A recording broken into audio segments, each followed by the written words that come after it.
আসসালামু আলাইকুম, সবাইকে স্বাগত জানাচ্ছি ফিজিক্স ইকুয়াল টু পদার্থবিজ্ঞানে। তো আমরা আজকে একাদশ শ্রেণীর ছাতা এবং বৃষ্টির যে অঙ্কগুলো আছে সেই অঙ্কগুলো নিয়ে একটু কথা বলবো।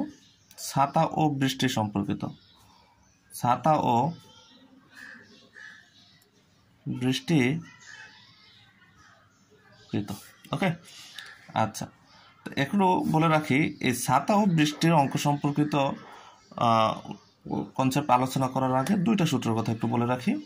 যেখানে দুইটা ভেক্টর এরকম যদি ক্রিয়া করে যে এই ভেক্টরটা পি, এই ভেক্টরটা কিউ, এবং তাদের লব্ধি ভেক্টর যদি আর হয়, তাহলে আমরা লব্ধি ভেক্টর পি ভেক্টরের মধ্যবর্তী কোণকে থিটা ধরি এবং দুইটা ভেক্টরের মধ্যবর্তী কোণকে আলফা ধরি।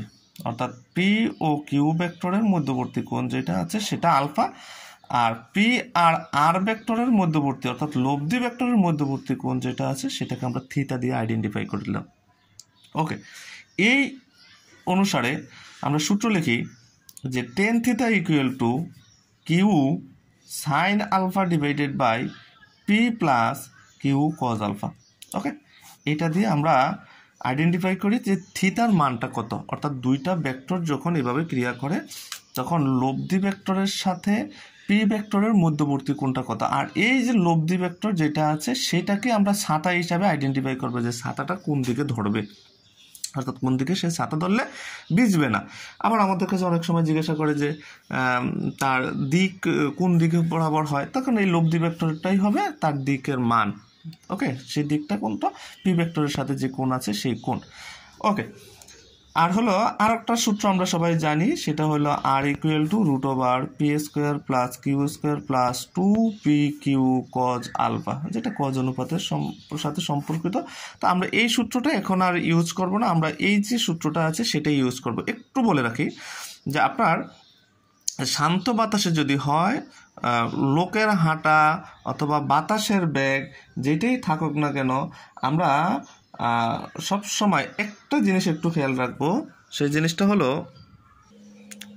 সেটা হলো যে এই অঙ্কগুলোর ক্ষেত্রে আমাদের মাঝে মধ্যে লোকের বেগ দিয়ে দিবে, বাতাসের বেগ দিয়ে দিবে। আমরা সব সময় মনে রাখবো যে লোকের যেই বেগটা দেওয়া থাকে সেই লোকের বেগ আমরা বিপরীত দিকে হিসাব করব, বিপরীত দিকে। অর্থাৎ অথবা আমরা বলতে পারি যে লোকের বেগটাকে আমরা উল্টা করে হিসাব করব। উল্টো মানে যেদিকে যায় তার বিপরীত দিকে হিসাব করব। মনে করি এখানে বলা আছে যে শান্ত বাতাসে 6 কিলোমিটার পার আওয়ার বেগে বৃষ্টি পড়তেছে, অর্থাৎ বৃষ্টি অবশ্যই উপর দিক থেকে নিচের দিকে পড়তেছে। বলা আছে যে শান্ত বাতাসে শান্ত বাতাস মানে হলো যে সেখানে কোনো বাতাস বচ্ছে না, সেখানে 6 কিলোমিটার পার আওয়ার বেগে বৃষ্টি পড়তেছে।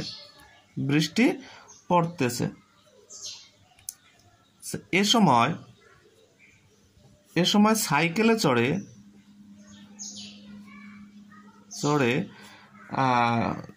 আবিদ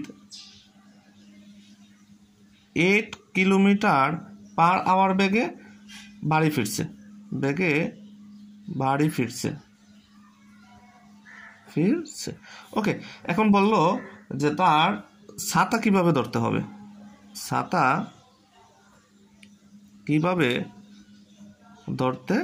হবে। ওকে, আমরা এই ছাতার হিসাবটা একটু দেখি যে ও কিভাবে ছাতা ধরবে। মনে করি যে 6 কিলোমিটার পার আওয়ার বেগে উপর থেকে নিচের দিকে বৃষ্টি পড়ছে, অর্থাৎ প্রতি ঘন্টায় তার বেগ হইল 6 কিলোমিটার। আচ্ছা, এখন মনে করতেছি যে আবিদ 8 কিলোমিটার পার আওয়ার বেগে এদিক থেকে এদিকে বাড়ি ফিরছে। অর্থাৎ আমরা যদি একটা দিক ধরি, এটাকে যদি আমরা উত্তর দিক ধরি, আর এটাকে যদি আমরা পশ্চিম দিক ধরি, আর এটা হলো পূর্ব দিক। ওকে, তাহলে আবিদ পশ্চিম থেকে পূর্ব দিকে বাড়ি ফিরতেছে, সেই বাড়ি ফেরার বেগটা হলো 8 কিলোমিটার পার আওয়ার। আমরা বলছি যে ওই আবিদের যে বেগ আছে, অর্থাৎ লোকের যে বেগ আছে, অর্থাৎ ব্যক্তির যে বেগ আছে, সেই বেগটা যদি এদিকে হয় তাকে উল্টায় দিয়ে আমরা এদিকে হিসাব করব 8 কিলোমিটার পার আওয়ার বেগ, 8 কিলোমিটার পার আওয়ার। ওকে, এখন তার লব্ধি বেগের দিক কোন দিকে, লব্ধি বেগের দিকটা আমরা যখন হিসাব করবো তখন এদিকে ধরবো। এদিকে মানে হলো যে আপনার ছাতা এই কোণের যদি আপনি ধরেন তাহলে আপনি হয়তোবা যে বৃষ্টির হাত থেকে রক্ষা পাবেন।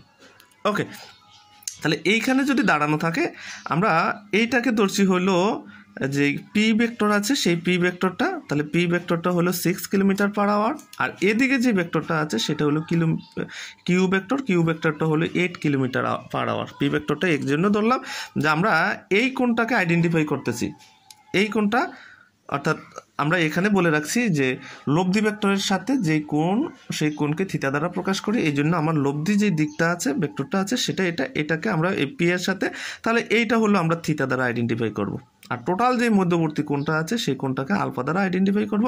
এটা যদি পি ভেক্টর হয় তাহলে অপর দিকের যে ভেক্টরটা আছে সেটাকে আমরা কিউ ভেক্টর দ্বারা আইডেন্টিফাই করব। ওকে, তাহলে এটা কেন আমরা থিতা ধরছি, এটা এই কারণে থিতা ধরছি কারণ ব্যক্তি কোন দিকে তার ছাতা ধরবে সেটা এই যে উলম্ব তলের সাথে, অর্থাৎ ব্যক্তি যদি বৃষ্টি না আসতো তাহলে সে একেবারে শান্ত বাতাসে সোজা অর্থাৎ 90 ডিগ্রি এরকম যে বৃষ্টি যেদিকে পড়তেছে সেদিকে যদি সে ছাতা ধরে তাহলে ভিজবে না। কিন্তু এখন কত ডিগ্রি ছাতা ধরবে, এখন ছাতা ধরবো হলো ওই আগে যতটুকু বৃষ্টি ধরতো তার সাথে এত ডিগ্রি কোণ, এত ডিগ্রি কোণ মানে হলো এই যে থিতা, থিতা মানে হলো এই অংশটাকে আমরা থিতা দ্বারা আইডেন্টিফাই করি। এইটা আর এটা পরস্পর বিপ্রতীপ কোণ, আর আমরা জানি বিপ্রতীপ কোণগুলো পরস্পর সমান, সেই জন্য আমরা এইটা থিতা যেটা এই থিতাটা একই মান। এখন আমরা থিতার মান বের করব, আমরা জানি tan theta equal to q sine alpha divided by p plus q cos alpha. ছাতার অঙ্কর ক্ষেত্রে বৃষ্টির ক্ষেত্রে অবশ্যই সবসময় মনে রাখতে হবে যে আপনার লোক যাচ্ছে এদিকে, বৃষ্টি পড়তেছে এদিকে, মধ্যবর্তী কোণটা কত, অর্থাৎ আলফা ইকুয়াল টু 90 ডিগ্রি। এই 90 ডিগ্রির কোণটা সবসময় 90 ডিগ্রি হয়। আর আপনি থিতা ইকুয়াল টু আমরা হোয়াট বের করব, তাহলে আমরা এখান থেকে লিখতে পারি টেন থিতা ইকুয়াল টু, এখানে কিউ এর মান কত, কিউ এর মান হলো 8, এখানে পি এর মান কত, পি এর মান হলো এই যে বৃষ্টি যেদিকে পড়তেছে সেই মানটা। আচ্ছা, সাইন আলফার কথা একটু বলে রাখি, সাইন এই 90 ডিগ্রি, তাহলে সাইন 90 ডিগ্রি, আর পি এর মান হলো 6 প্লাস কিউ এর মান হলো 8 কস 90 ডিগ্রি। এখন কস 90 ডিগ্রির মান 0 আমরা জানি, আর সাইন 90 ডিগ্রির মান 1, তাহলে আমরা এখানে লিখতে পারি 8.1 লেখার দরকার নেই কারণ 8-কে 1 দ্বারা গুণ করলে 8, আর 6 প্লাস 0 তার মানে 0কে গুণ করলে 8-এর সাথে সেটা 0 হয়ে যায়, তাহলে আমরা লিখতে পারি 8 ডিভাইডেড বাই 6। এখান থেকে লেখা যায় theta equal to 10 inverse 8 divided by 6। Okay, তাহলে theta equal to 10 inverse 8 divided by 6 এর মান কত, 8 ডিভাইডেড বাই 6 এর মান হলো যে 53.13 ডিগ্রি। অর্থাৎ এই যে কোণটা বলা আছে থিতার মানটা, সেই থিতার মানটার মান হলো 53.13 ডিগ্রি। এই থিতার মান 53.13 ডিগ্রি মানে হলো এইখানে যে আপনি আগের যে বৃষ্টি পড়ছিল তার সাথে 53.13 ডিগ্রিতে যদি আপনি ছাতা ধরেন তাহলে আপনি বৃষ্টির হাত থেকে রক্ষা পাবেন। ওকে বলা হচ্ছে যে আবিদ কিভাবে ছাতা ধরতে হবে, অর্থাৎ ছাতা ধরবে বৃষ্টি থেকে রক্ষা পাওয়ার জন্য, সেই বৃষ্টি থেকে রক্ষা পাওয়ার জন্য আবিদের 53.13 ডিগ্রি কোণে ছাতা ধরতে হবে। এখানে ওই কোশ্চেনটাই, শান্ত বাতাসে 6 কিলোমিটার পার আওয়ার বেগে বৃষ্টি পড়ছে, এ সময় সাইকেলে চড়ে আবিদ 8 কিলোমিটার পার আওয়ার বেগে বাড়ি ফিরছে।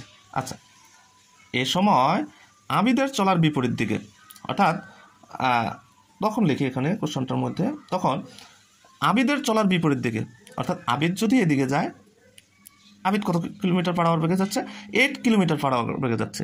এই আবিদের চলার বিপরীত দিকে অর্থাৎ উল্টো দিকে কত বেগে, 2 কিলোমিটার পার আওয়ার বেগে বৃষ্টি পড়ছে। আচ্ছা, এখন আমার কাছে এখন কোশ্চেনটা হলো এরকম যে একটা লোক সামনের দিকে হাঁটছে আর বাতাস তার উল্টা দিকে হাঁটছে। এখন কথা হলো যে তার কাছে বাতাস বেশি অনুভব হবে না কম হবে। আবার একই রকম একটা লোক সামনের দিকে হাঁটছে, তারে আবার পিছন দিক থেকে বাতাসে ঠেলতেছে, তাহলে তার কেমন অনুভব হবে, যে সে কি বাতাসে মুখোমুখি করলো নাকি বাতাস তার এগেনিস্টে আসলো। এইখানে যেই ক্ষেত্রটা আসছে সেখানে মনে হবে আবিদ যেই ব্যাগে হাঁটতেছে ছাতা নিয়ে, বাতাস তার উল্টো দিকে আসতেছে বিধায় মনে হবে যে বাতাসের কারণে সে কম এগোতে পারছে, যে বাতাস তাকে বেশি বাধা দিতেছে। অর্থাৎ এখানে বাধার সম্মুখীন হবে। বাধার সম্মুখীন যখন হয় তখন যে আপেক্ষিক বেগটা আছে সে আপেক্ষিক বেগটা তার সাথে যোগ হয়। কেন যোগ হবে? কারণ সে বাধার সম্মুখীন হচ্ছে, অর্থাৎ তাকে যে বাতাস আসতেছে সে বাতাস যেতে দিচ্ছে না। আমরা একটু অঙ্কনটা করি, যে আমরা একটু দেখছি এখন কোশ্চেন বলছে যে উভয় ক্ষেত্রে বৃষ্টি থেকে রক্ষা পেতে আবিদকে একই কোণে ছাতা ধরবে। আমরা একটু আগে দেখছিলাম যে আবিদ যখন শান্ত বাতাস থাকে তখন শান্ত বাতাসে দেখছি 53.13 ডিগ্রি কোণে যখন সে ছাতা ধরে তখন সে বৃষ্টি থেকে রক্ষা পাবে। কিন্তু এখন তো বাতাস আসতেছে, আমরা অনেক সময় দেখি যে আমি যেদিকে হাঁটতেছি বাতাস যদি তার দিক থেকে আসে তাহলে আমাদের ছাতাটা আর একটু নামিয়ে বাতাসের দিকে ধরতে হয়, অর্থাৎ কোনটা একটু বড় করতে হয়। আর যদি শান্ত বাতাস হয় তখন যদি দাঁড়ায় থাকি তখন 90 ডিগ্রি, আর যদি শান্ত বাতাস হয় তখন আবিদের মতো যদি একটু হাঁটি তাহলে একটু সামনের দিকে ধরতে হয়। কিন্তু এখন আমি শান্ত বাতাসও নয়, আমি শুধু হাঁটতেছিও নয়, হাঁটতেছি তার সাথেও আবার বাতাস আসতেছে সামনের দিকে। তার মানে আগের যে কোণটা আছে ছাতা ধরার, এখন তার থেকে একটু বেশি ডিগ্রি কোণে ছাতা ধরতে হবে। ওকে, আমরা এখানে একটু বলি যে এইটা হলো বৃষ্টি, অর্থাৎ বৃষ্টি উপর দিক থেকে নিচের দিকে পড়তেছে 6 কিলোমিটার/আওয়ার বেগে। আচ্ছা, আর আবিদ বলছিলাম যে আবিদ এটা যদি পশ্চিম হয়, পশ্চিম দিক থেকে আবিদ 8 কিলোমিটার/আওয়ার বেগে পূর্ব দিকে যাচ্ছে। আমরা সবসময় বলছি যে আবিদ মানে ব্যক্তি যেই বেগে যায় সেই বেগটা উল্টে যায়। আচ্ছা, এইটা হলো আবিদের গমনের পথ, আবিদের গমন পথ, গমনের দিক বলি। আর বাতাস আসতেছে তার উল্টো দিকে, এইটা হলো এদিকে বাতাসের পথ বা বাতাসের দিক। বাতাসের দিক কোন দিকে? বাতাসের দিক হলো 2 কিলোমিটার/আওয়ার। ওকে, এখন আমরা যেহেতু বলছিলাম যে এইখানে নিয়মটা হলো ব্যক্তির বেগটাকে উল্টো দিকে নিয়ে আসবো, অর্থাৎ ব্যক্তি যাচ্ছে, আবিদ যাচ্ছে এদিকে, তার বেগটাকে আমরা এদিকে নিয়ে আসবো। তাহলে এদিকের বেগ হলো আবিদের উল্টো দিকে 8 কিলোমিটার/আওয়ার বেগ।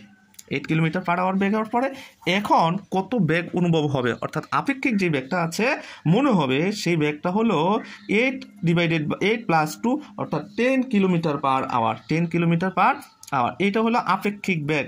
আপেক্ষিক বেগ অর্থাৎ আবিদের কাছে মনে হবে যে আপেক্ষিক বেগটা কিউ প্রাইম = 8 + 2, অর্থাৎ তার বেগ তো সে যাচ্ছে এবং উল্টো দিক থেকে যে বাতাস আসছে সেই বাতাস দুইটাই যোগ হয়ে 10 কিলোমিটার/আওয়ার বেগ আপেক্ষিক বেগ, এইটা তার কাছে অর্থাৎ আবিদের কাছে মনে হবে।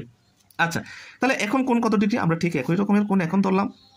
এখন এটাকে আমরা থিটা ধরলাম, এটাকে আমরা পি ধরলাম, অর্থাৎ পি এর মান হলো 6 কিলোমিটার/আওয়ার। আর এইখানে আমরা কিউ প্রাইমের মান ধরলাম, কিউ প্রাইম = 8 কিলোমিটার/আওয়ার। আর এইখানে মধ্যবর্তী কোণটাকে থিটা ধরলাম। আর টোটাল যেই কোণটা আছে সেটা আলফা। আমরা জানি যে আলফা যেহেতু মধ্যবর্তী কোণটা একটা নিচের দিকে আর একটা সোজা, তাহলে সেই আলফা কোণের মানটা হলো 90 ডিগ্রি। থিটার মান আমরা জানি না। আর এইখানে আবিদ কত ডিগ্রি কোণে ছাতা ধরবে সেই তার ছাতা ধরার দিকটা হলো এখানে, অর্থাৎ আবিদ যদি এখানে দাঁড়ায় থাকে তাহলে এইভাবে তার ছাতাটা ধরবে। আচ্ছা, এখন তাহলে আবিদের যে ছাতা ধরার এখনকার হিসাব আমরা একটু দেখি। সেই সূত্রটা কি? সূত্রটা হলো tan θ = q sin α / p + q cos α। তাহলে আমরা লিখি tan θ = q এর মান কত?